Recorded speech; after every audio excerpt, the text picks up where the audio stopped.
You ask Tiger to solve. This deals with linear equations with one unknown. The final result is u equals 3/8. Let's solve it step by step. Simplify the expression. Expand the parentheses. Multiply the coefficients. Simplify the arithmetic.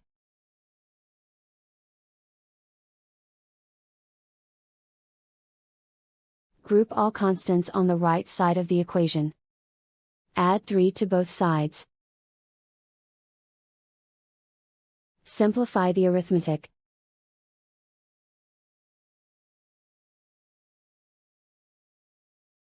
Isolate the u. Divide both sides by 8.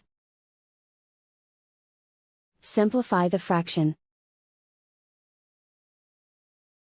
And so the final result is u equals 3/8.